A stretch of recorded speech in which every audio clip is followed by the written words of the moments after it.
Oh, it's that time. We are about 2.5 hours, maybe even a little less than that, from kickoff of one of the biggest games of this college football season here in week 2, live on a Saturday afternoon as we are watching on the screen in front of me, number 23, Texas A&M, take on an unranked Miami team. It is currently 10-7 in favor of the Aggies.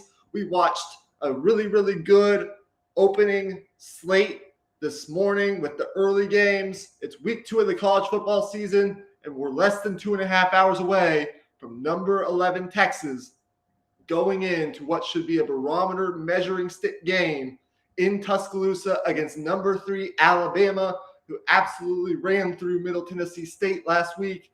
It's going to be a fun show here as we will be watching the second quarter of the A&M Miami game live. We're going to talk about the keys to tonight's game for Texas and Alabama. I'm going to give you my prediction. First, we're going to start it off with my takeaways from the early slate of games from today on week 2 of this college football Saturday. Hope you guys are enjoying your day. Hope you're getting ready for what should be a big game if you're a Longhorn fan. And if you're an A&M fan right now, you're probably tuned in to what has been a pretty crazy game right now, as Miami has got some momentum late first quarter, early second quarter, and made this more of a game after the Aggies got out to what was a 10-0 start. Ruben Owens has looked good. Evan Stortz made a couple catches as he was the 5-star receiver that Texas heavily recruited coming out of the 2022 recruiting class. Anaya Smith. Miami is really struggling to run the ball inside the tackles. You look at that Texas A&M defensive front and what they have, those monsters up front. They've really, I think, controlled the line of scrimmage right now. But you saw in the last drive, they really helped out Tyler Van Dyke. Miami did offensively with the way that they just started to run the ball outside the tackles. They scored a touchdown, got themselves back into the game after it was looking a little bit, shaky for Miami early on in this game. We'll keep you updated. A fumble recovery on a punt gives A&M the ball inside the 10. Wigman throws it, and it just falls short of Johnson, the tight end, incomplete in the end zone. A&M, can they capitalize on the special teams turnover? Miami, a team that doesn't look too great right now, although they are still in this game. And if they could get a stop right here, maybe you create some momentum and give your team a little bit of confidence as you can keep this game within one possession. I've got my Miller Lite, first drink of the day. Got a friend coming over here around halftime of the A&M game, and it looks like Ruben Owens. No, Daniels with the touchdown on the run up the middle for the Aggies. Really impressive. Amari Daniels and Ruben Owens, the running back duo for A&M, both highly recruited out of high school. They just ran that ball right up the middle. A&M is really controlling the interior of the line of scrimmage with their physicality.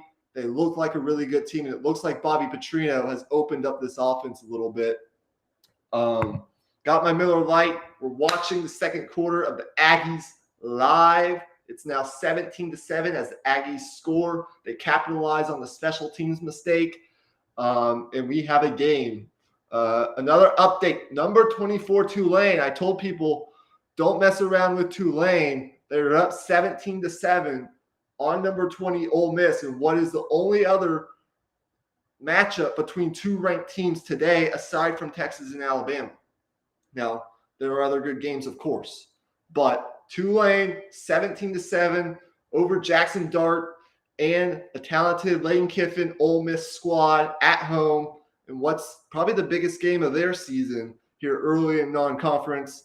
That's another update for you. I haven't watched much of that game, but just popped up on the score board on ESPN. So thought we'd give you that update. Let's get into Colorado and Coach Prime in his first year at Colorado. Obviously, they got the win at a ranked TCU team. That's no longer last week, 45-42, and what was maybe one of the best game of week 1 aside from the Florida State LSU game. The most fun to watch, absolutely. You were on the edge of your seat all game. Colorado looked really impressive. I said this on our week one recap show with Emmy earlier this week, I think on Tuesday night or Wednesday night it was.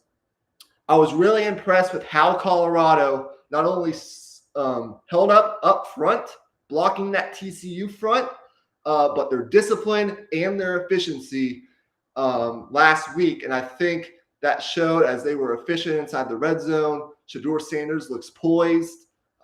He's accurate with the football, really smart, high IQ football player. Hasn't turned the ball over yet.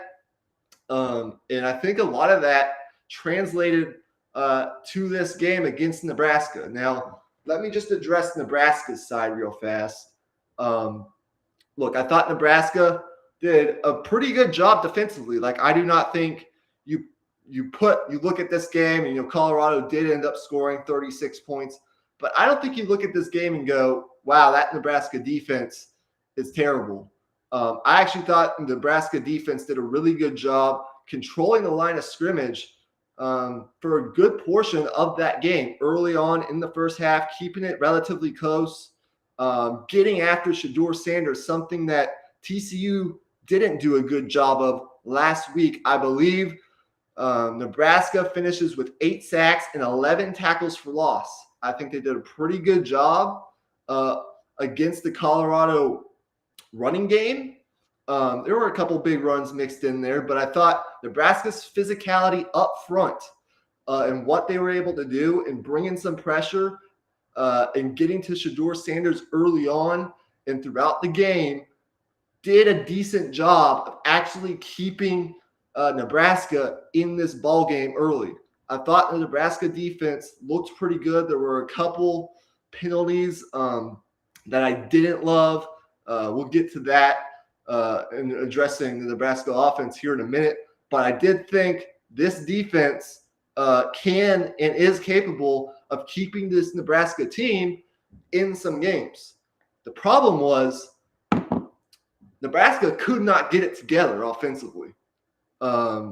Whether it was Jeff Sims, fumbling the snap, miscommunication on motions, jet motions before the snap, pre-snap, getting in the way of snaps, putting the ball on the ground. 3 turnovers in that first half really allowed Colorado to get good field position and create some separation early. And all 3 of those turnovers led to Colorado points. Nebraska just continues to shoot themselves in the foot game after game after game. And you just can't win football games like that, even against a team that has 75% of their roster made up of transfers. I believe they have 70 players, that are new on that Colorado team, which, it's been incredibly impressive what they've been able to do here in the first couple of weeks. But, man, that Nebraska offense continues to shoot itself in the foot, whether it's pre-snap penalties, false starts, holding, dropping the snap, throwing uncalled for interceptions. Those turnovers and those penalties from a Nebraska side of the ball have to stop, or it's going to be a long season. And I already think it's going to be a long season for this Nebraska team. But you look at this game and what it really came down to for Colorado was they just capitalized on stupid, bad play by the Nebraska Cornhuskers offense. Jeff Sims had a nightmare of a day. He did have a long touchdown run at the beginning of the third quarter, and he does have some athleticism. He's not totally lost. He's a good runner. I thought he made some good throws, especially outside the pocket, but he also made some really bad decisions. And whether it was, handoff exchanges with the running back or just catching a simple shotgun snap, this Nebraska team, undisciplined, penalties, turnovers, when they're moving the ball effectively against the Colorado run defense that still isn't very good. They shot themselves in the foot a lot early, and that allowed Colorado to get momentum. It allowed them to score, create short fields. And with these Colorado receivers and how poised Shedeur Sanders looks through 2 weeks and how good he looks in terms of his accuracy, his poise under pressure, stepping up in the pocket presence, getting outside the pocket, and throwing on the run, to what is a really talented receiving core. I mean, Travis Hunter, he wasn't as loud today, wasn't as productive as he was in game one, but still made some really good plays on both sides of the ball. I saw him. He was really physical on the outside tackling, which I like to see. Then you have Xavier Weaver and all the other Colorado receivers. I mean, it's a really talented group. And when you have a guy like Shedeur Sanders who's poised, accurate with the football, smart, high football IQ, can extend plays, and just knows where to go with the football, man, it looks really good. I did think the Colorado offensive line struggled to block a little bit more, and that's a huge long pass, and it's a touchdown for Miami. Tyler Van Dyke connects to number 16, and that will get the Miami fans going. A nice throw by Tyler Van Dyke, who's been under some heat here early in his Miami career, connects with Isaiah Horton, the receiver, on a long touchdown pass, a busted coverage there, as number 14 just got juked by that pump fake, and Miami creates some explosiveness against this A&M defense. 5 plays, 75 yards, and just over 2 minutes to keep this game within one score. 17-13. A&M's looked like the more physical, better team so far, but that's a huge play for Mario Cristobal's team, as Mario Cristobal is trying to spark, light a fire under this Miami program, get it back to where the Miami program should be, and that is, on a national, big stage, winning games at a high level, contending in the ACC. Big play there as I looked up at my screen at just the right time. But getting back to Colorado, as it's now 17-14 early on in the second quarter of that game, Colorado's offensive line, did a pretty good job. But as I said before, Nebraska did a pretty good job of generating pressure. And I thought they did a really good job defensively. It was just the mistakes after the mistakes by that Nebraska football team, which have to get corrected immediately, or that Nebraska football team will struggle to win, even a couple games this year as they go into conference play here in a couple weeks. Man, Colorado otherwise, with Shedeur Sanders, that's a guy that I look at and I say, okay, he doesn't have to have the perfect offensive line to win football games and to compete. Maybe Colorado doesn't have to be above average on the line of scrimmage to win football games. Maybe they can sustain this, let the game come to them, let their defense and their athleticism make a couple plays on defensively, keep teams out of the end zone, play that bend but don't break defense, and let Shedeur Sanders and these weapons, Travis Hunter, Xavier Weaver, the running back I really like. He scored 3 touchdowns last week. Just let your talent offensively take over. The poise and the accuracy of Shedeur Sanders under pressure with a clean pocket, really impressive, throwing on the run. I mean, he's completing about 78% of his passes through 2 weeks. Really impressive. And if this continues, next week they get the in-state rivalry against Colorado State at home. That should be interesting to watch. See if they can start 3-0. That'd be huge. As the next 2 weeks that follow, you got to go to Eugene to play a really good Oregon team who has a tough test tonight in Lubbock. And then you host USC and Caleb Williams and the alien that exists playing quarterback in Southern California for USC and Lincoln Riley.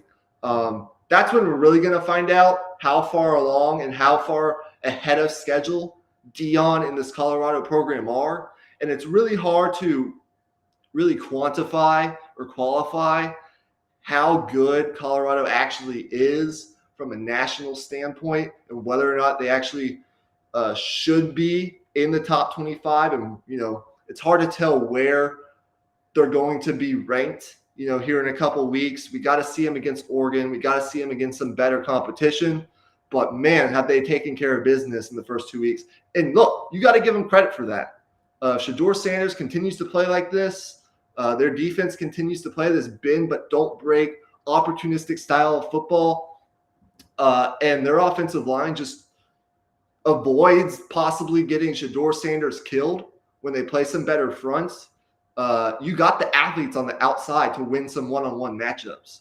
And we know this offense has proven to be a pretty damn good offense. It moves the ball, runs the ball pretty well. And they play, I think, a well-coached Nebraska team on the defensive side of the ball today. You can't turn the ball over that much if you're Nebraska. You can't have all those penalties. That has to stop if you want to get back to being, a good football team. Because right now, I don't believe that Nebraska is a good football team. In fact, I think they're a pretty bad football team. They got one side of the ball figured out, but you got to score points to win games. Last week at Minnesota, struggled to do that against a well-coached Minnesota team, albeit, shot themselves in the foot once more, and then carry it over to this week. That's got to get corrected here in the next couple weeks before you enter Big Ten play, because it's going to be a long season if Nebraska doesn't get those issues figured out right away. Look, some people thought that Colorado would struggle. The struggles would be there early, but so far we haven't really seen that. And Deion's got this thing rolling a little bit. He's got some momentum. He's already doubled their win total from last year. And some people said, on a national perspective, the national pundits, the national media said, that the college football media, we thought that if Deion could come in and just double the win total, get Colorado to 2, 3, maybe even 4 wins this year, that would be a successful season for the Buffaloes in Boulder. But, man, you beat last year's national runner-up, although they did lose a lot of good NFL talent. And you showed that you can close games last week in the first quarter on the road in what was a fairly hostile environment. It's not easy to win in Fort Worth. Texas fans know that better than anybody. And then, you come back home. You started slowly, but you responded to some adversity, got that offense going early, capitalized on your opportunities, and you beat down on a Nebraska team. From the second quarter on, Colorado was clearly the better team. They capitalized on their opportunities. They made explosive plays. Shedeur Sanders looks really, really good. 7 total touchdowns and 0 turnovers in the first couple of weeks, completing 78% of his passes. And he got beat up a little bit today, but, man, showed no panic and was really, really good once again. There were some miscues early, but, man, really impressed by Colorado. Again, can't really qualify where they should be ranked from a national perspective. I still want to see them play Oregon. I still want to see them in conference play against some of the better teams in the Pac-12. Even a team like Oregon State with DJU, USC. The list goes on and on. But as good of a start if you're a Colorado or a Deion fan that you could have asked for coming into this season. And that's a fact. So those are my thoughts on Colorado. Start 2-0. I expect them to probably beat Colorado State at home next week, as long as they don't have a letdown. Emotional letdown. Those can happen in college football. Haven't done a whole lot of research, admittedly, on this Colorado State team. But the way Shedeur Sanders in this offense looks, and, the discipline that this team is playing with so early on, so impressive. And I think if that continues, you should beat Colorado State at home next week and go into that Oregon game possibly 3-0. And that could create, the type of environment that could warrant maybe a college game day going there for that game. There are some good games that same day, week 4. Clemson is hosting Florida State. There are some other good games. Texas is going to Baylor against the Baylor team that, man, just doesn't look good at all, early on this season. And I'm sure there are other games from a national standpoint. I think maybe even Notre Dame is playing Ohio State that day. So maybe not. But if you start 3-0 in your Colorado, you could be a candidate for maybe a game day or even, big noon kickoff on Fox to be at that game once again in Eugene. So really complimentary of Colorado. Again, I'm not going as far as to say that they are contenders in the Pac-12 yet. I'm not going as far as to say that they are definitively a top 20 team yet. But they've taken care of business so far, and they've gotten off to as good of a start or better of a start than I think most people outside of Boulder in that program believed they were going to get off to. So really complimentary of Dion in Colorado so far. We'll see how that train continues to roll on. Thank you to 3 live viewers right now as we're watching the second quarter of A&M and Miami. It's a 17-14 ball game, I believe, right now at Hard Rock Stadium, home of the Miami Dolphins.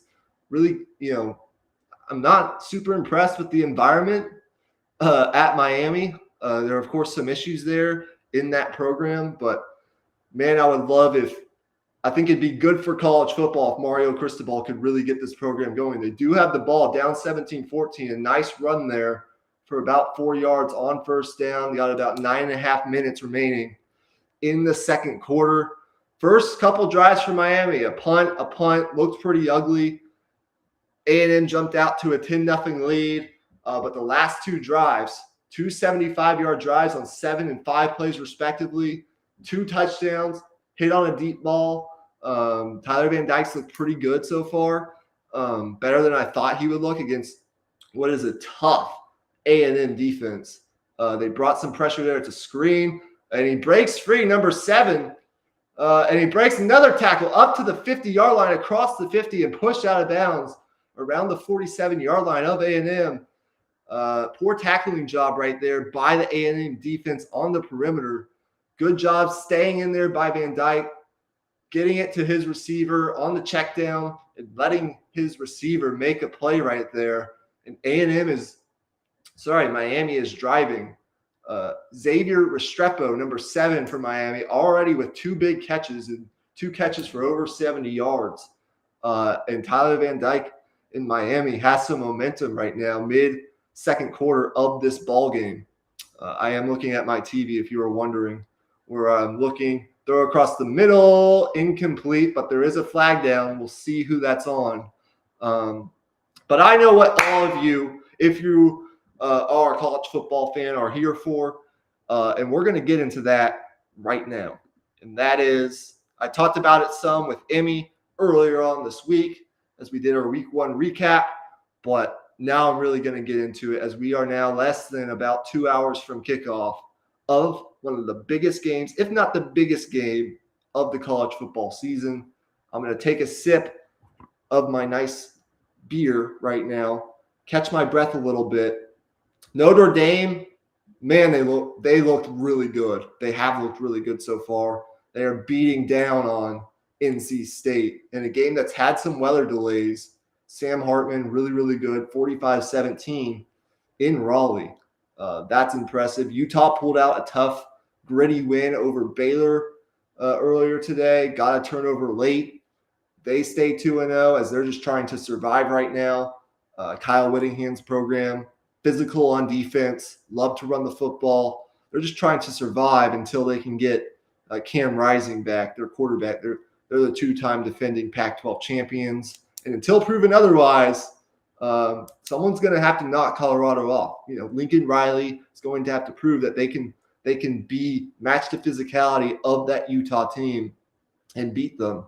Someone in the Pac-12 is going to have to prove that they can beat Utah. And until otherwise, if they get Cam Rising back relatively soon before conference play, which I think has a good chance of happening, I'm going to believe in Utah and give them the benefit of the doubt, even though they didn't play particularly well. Road game in Waco, hot afternoon. coming up the high of dominating Florida. I don't with their second or third string quarterback. I mean, Utah didn't look like the number 12 team in the country today, but that's a really good fucking program. And I expect Utah to be in the national picture, especially in the Pac-12 later on in the season. I'm excited for them to get Cam Rising back because that can be a dangerous team with their starting quarterback, as we've seen the past couple of years. They're physical. If you don't match their physicality, it can be a rough day for you playing that Utah program. I have a lot of respect for what Kyle Whittingham has developed at that Utah program. He's been there, I think, now 16 or 17 years. Really, really impressed. Sometimes things don't go your way on the road, tough early season environment, a team that was 15 flavors of pissed off today. That Baylor team really embarrassed themselves last week, losing to Texas State at home by double digits. Sometimes that happens. That's just how college football is sometimes. So credit to Utah doing everything possible to pull out that victory with, a second or third string quarterback. It's not easy when you're playing with your backup quarterback and you don't have your starter the first two games of the season. It's not ideal. Cam Rising's still coming back from that torn ACL that he suffered in last year's bowl game. So hopefully he's back soon. And that Utah team, I'm telling you, they're dangerous and they're not to be overlooked. I think they are top 15 caliber when they get him back. Absolutely. With what Kyle Whittingham has developed, at that Utah program. So, but let's talk about Texas and Alabama as Miami creates a first down and 10, I believe, about the A&M 33-ish yard line. What does Texas have to do to win tonight? I think it's very simple. Number one, win the turnover battle. Whether you're creating something on special teams, like a blocked punt or a blocked field goal, or something on special teams, or, you create a turnover defensively or a couple turnovers defensively. As we've seen this Texas defense, it's probably the one side of the ball right now that I'm more confident in, more so than the offense after last week. They really dominated Rice. I mean, Rice scored a touchdown early, but, if Sark doesn't go for that, fourth down in his own territory on the first drive of the game last week against Rice, you're looking at a Texas defense that pretty much pitches a shutout up until, the last few moments of the game when, the second and third string players were in the football game. Texas defense was really impressive defensively last week, and that's the side of the ball that I'm really confident in. They got to force turnovers like they did last week. They got to come out of this game, I think, at least even, but if not, plus in the turnover battle. There's only been one team since Nick Saban, in Nick Saban's tenure at Alabama, only one team has gone into Alabama, won the game while losing the turnover battle.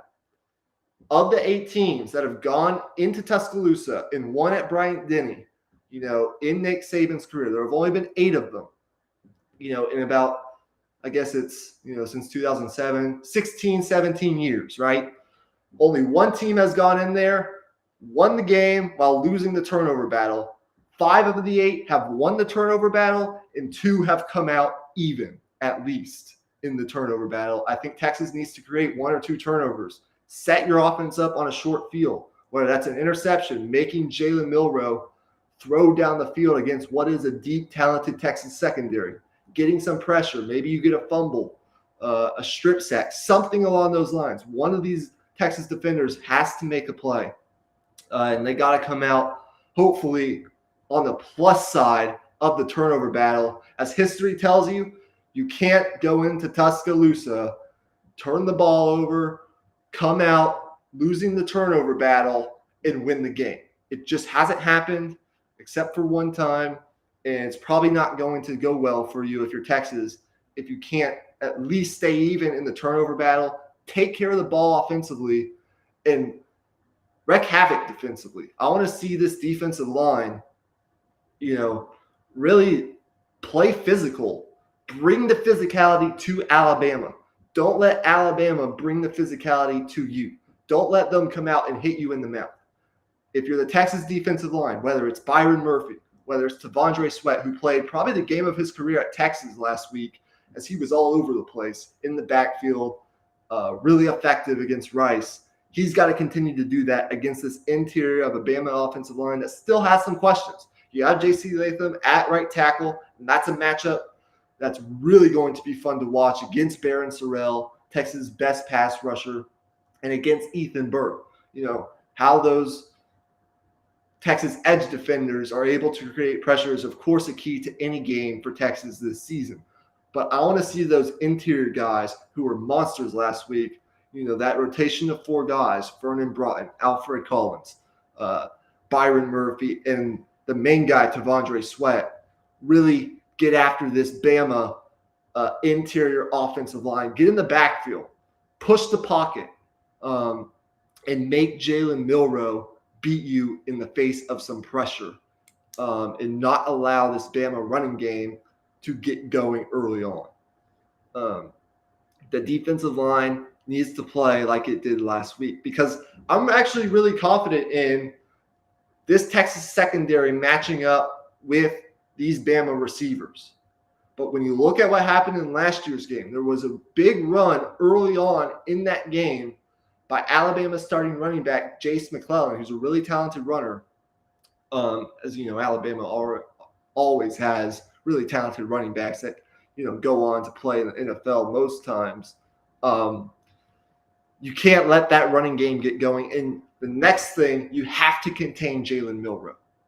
Now, really talented quarterback, super athletic. I mean, he's on the Jalen Hurts level, I think, of athleticism, if not more explosive than that. If you watched him against Middle Tennessee State last week, I mean, he's really explosive. And if you don't watch out and you don't contain him, and he gets going, Alabama will run him and run him and run him, and that's going to tire this Texas defense. You want to make sure. I mean, he's going to make some plays. You're not going to shut him down the entire game. I think he's too athletic, and this Alabama team is too talented for that. But if you're Texas, you can't have those demoralizing plays where you have Alabama, push back off schedule, 3rd and 12, and allow Jalen Milroe to beat you with his legs on, scrambles outside the pocket, scrambles up the middle. That can't happen, because what that does is it resets the chain, and it's just demoralizing for a defense. So number one, try to win the turnover margin. Do something. Get edge pressure. Get a strip sack. Be aware. Jalen Milroe did look good last week in throwing the football, especially downfield. But this Texas secondary is on another level than that Middle Tennessee secondary that he saw last week. Whether it's Terrence Brooks, Malik Muhammad, the freshman, who got in the game a lot last week and was really impressed with, had a couple pass breakups. Whether it's Ryan Watts, somebody, Jalen Ford, continue to do what you have been doing since the first game last year and continue to be a magnet towards the football. We're going to need the safeties to play big. Keep contained. Don't let anybody get behind you. They do have some talented receivers. Jermaine Burton, the transfer from Georgia. Jalen Catalon, be physical in the run game. We didn't see a whole lot of him last week. I didn't hear his name at all last week, in fact. I don't think he was on the stat sheet from last week. The transfer from Arkansas, he's been in these environments before. Don't let these Alabama receivers break, contain, get behind you defensively, and allow for big plays, especially in the passing game. What you want to do if you're Texas, wreak some havoc, create a turnover, maybe set your offense up with the short field, and bring the physicality on the defensive line and on the edge. Those edge rushers, they got to get pressure on Milroe and drop back passing situations, 2nd and long, 3rd and long. But you also, if you're Byron Murphy, and I will continue to stress this, T'Vondre Sweat, Vernon Broughton, Alfred Collins, we need them to do what they did last week. Bring the physicality to that Bama offensive line, which is really a really talented, really high-level offensive line, push the pocket, and make life difficult for Jalen Milroe. Everyone wants to talk about the Texas offensive line, and I'll get to that here in just a moment. But this Texas defensive line, which we heard a lot of good things out of fall camp, and it looked really, really good defensively last week. They have to bring the physicality and discipline and run defense, but also pushing the pocket, making life uncomfortable for Jalen Milroe from a passing standpoint. And winning that turnover battle is also going to be huge. And obviously not allowing any big plays, explosive plays in the pass game. Those safeties, Jaron Thompson, who was suspended last week, I believe at least for the first half, Jalen Catalon, the transfer from Arkansas. You got to play good, tackling, helping in run support, but also not allowing explosive plays from a pass standpoint, from a BAMA perspective.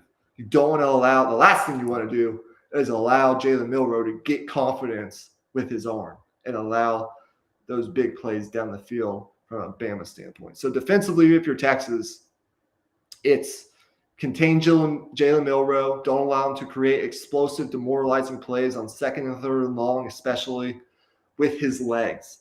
He's going to make some plays, but it can't be all game long. You got to contain him, have that edge contained. I'm expecting Ethan Burke, Barron Sorrell, who's ever out on the edge if you're Texas. Jamon Tapp, got to set the edge, keep him in the pocket. And this interior defensive line needs to play good in the run and push the pocket in the pass. They got to bring the physicality to that Bama offensive line. And then you can't allow these safeties got to be good in run support because this Bama team is going to try to establish the run early. And you can't allow any explosive plays or many explosive plays from a passing standpoint. Jalen Catalon, Jaron Thompson, whoever it is that's back there, has got to do a good job of that. Defense, I think, is going to be important, just like it was last year. I think it's going to be a lower scoring defensive battle, a style of game, which I think Texas, with their talent now on the lines of scrimmage, should be able to win. And with their weaponry offensively, let's get to offensively now.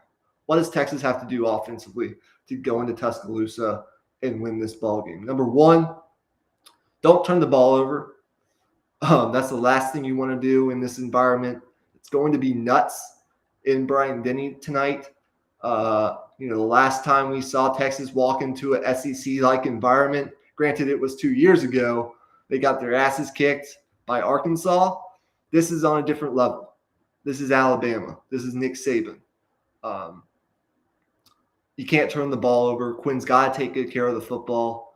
If you're a receiver, if you're a running back, whether it's C.J. Baxter, the freshman, whether it's, A.D. Mitchell, Xavier Worthy, Jonte Cook, Jordan Whittington, Jatavion Sanders, can't put the ball on the ground. That's number one, first and foremost. To take good care of the football, that's good. Number two, same thing that I talked about from a Texas defensive line standpoint, this Texas offensive line, especially on the interior, we got to see the best. Alabama, if I had to guess, and I think this is a pretty good guess, they're going to try to create pressure, bring pressure on the interior, push the pocket, make Quinn Ewers uncomfortable. Because I guarantee you they watched the Rice tape from last week and they saw Texas really struggle, especially on the interior offensive line. I want to watch the right guard position, whether or not DJ Campbell starts. His health has kind of been in question all week. Not a freshman, but really a first-year starter. If you're DJ Campbell, got to play better than you did last week. Hayden Connor, got to play better than you did last week. Can't have those miscommunications and get your quarterback killed like you did in last year's game. Because we know – I'm actually confident that these Texas tackles will do a good job against these talented Alabama pass rushers like they did last year. Dallas Turner, of course. And then, you have another talented guy on the left side. I'm confident in Kelvin Banks. I'm confident in Christian Jones. I think, those guys probably will make some plays, but I'm really concerned about the interior of this offensive line. Texas really has got to set the tone early in terms of their physicality. Can't have any miscommunication. Can't get behind the chains against this Alabama defense. Now, those are kind of the obvious things.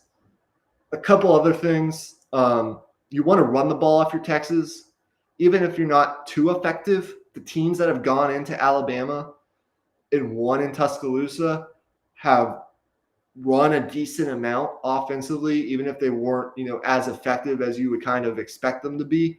You got to, keep that Bama defense honest and run the football. And if you run it effectively, great. That sets up great for Texas. And then if you're Sark, you want to be aggressive, but it needs to be controlled aggression. You don't have to take deep shots on every single possession, every single, set of downs that you get. We've seen Quinn Ewers struggle with the deep ball. Of course, Texas needs to probably hit on one or two of those explosive pass plays if they want to have a chance of winning this football game. I think they have to. That needs to get better. If Texas wants to win the Big 12, forget just tonight. But if they want to go into conference play and win the Big 12, Quinn Ewers has got to be better. Setting his feet, stepping into those throws, getting enough air under it, and leading his receivers downfield has to get better. I believe he's like 4 for his last 32, 36. I don't know. The numbers are terrible. Maybe stop trying to target Xavier Worthy and let Xavier Worthy do what he's good at, which is be a fantastic route runner and create separation in the short to intermediate game and create explosive plays when the ball is in his hands.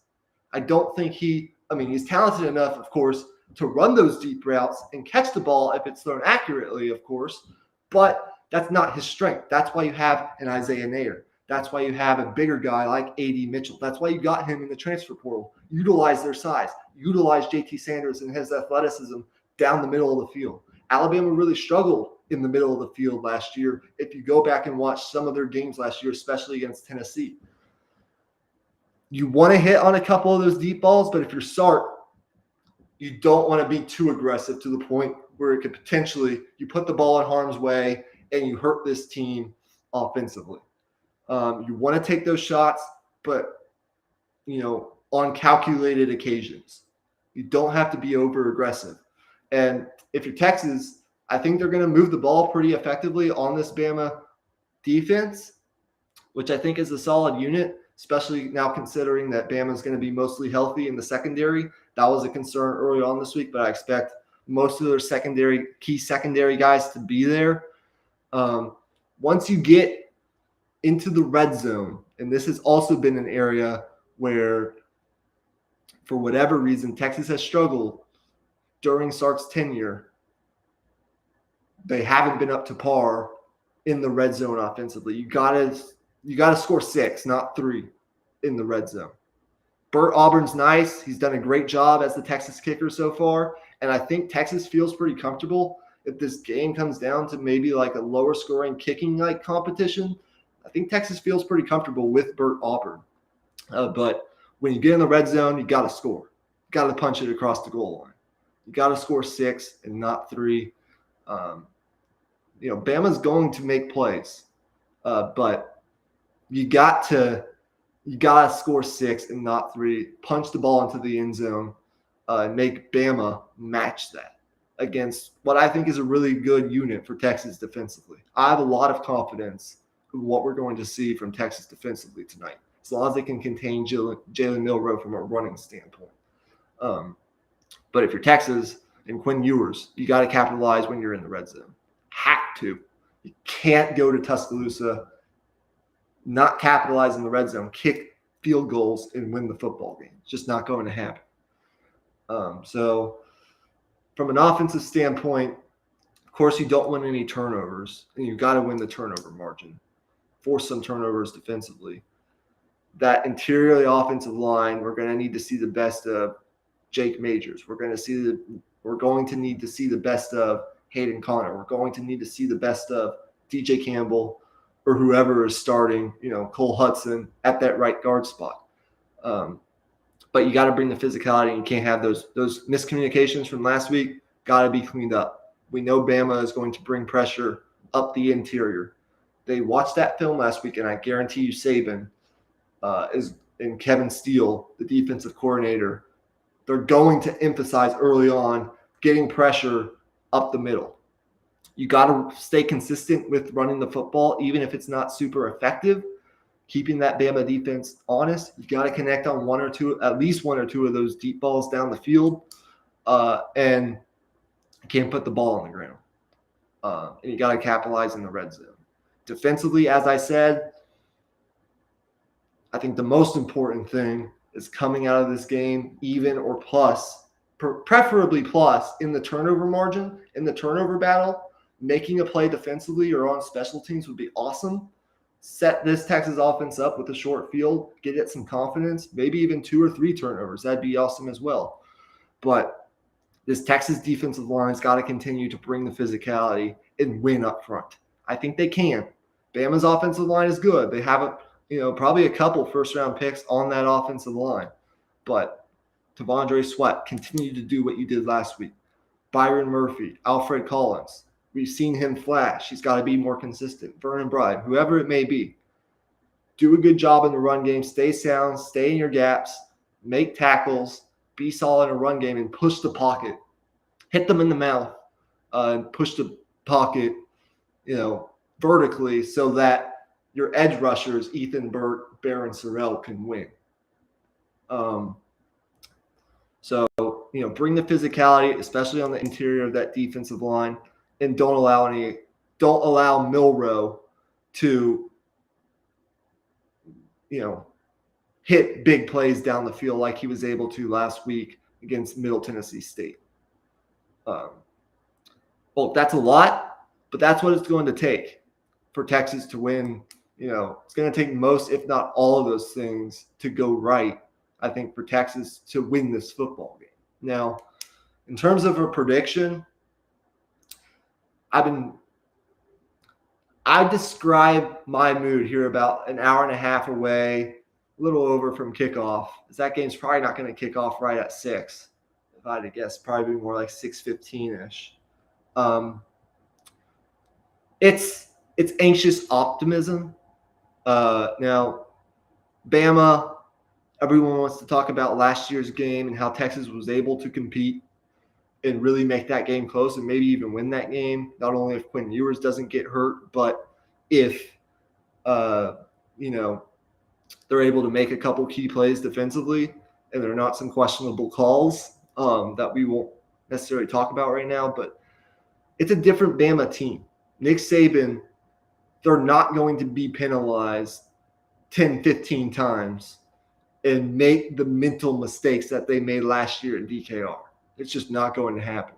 This is a more disciplined, really focused Alabama football team early on in the season. And they're not going to be caught off guard this time by Texas's physicality and their talent.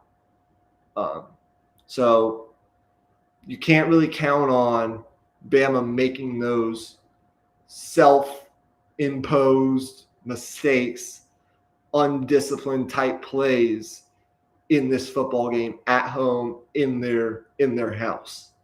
If you're Texas, I think this game will be close. I think it's going to be close. I think it's going to be a lower scoring defensive battle. I think if one team gets to 28-30, one team can get there, they're winning this football game. Now, I might be wrong. This game might turn into one of those offensive paloozas, really fun, like fireworks everywhere type of games, and that'd be awesome. But I just have the feeling that with Texas's offensive line struggles and with two quarterbacks that we're really not too sure about right now, I have confidence in Quinn Ewers, but I'm also not extremely confident in Quinn Ewers, obviously, for a couple of reasons right now.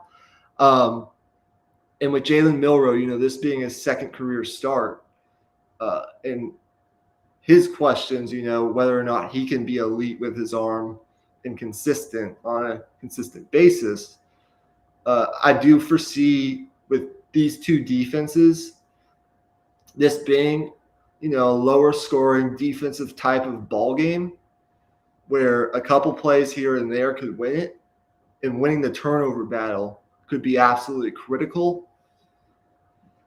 Look, I really want Texas to win, but there's only been 8 teams that have gone to Tuscaloosa and won football games since Saban took over as head coach in 2007.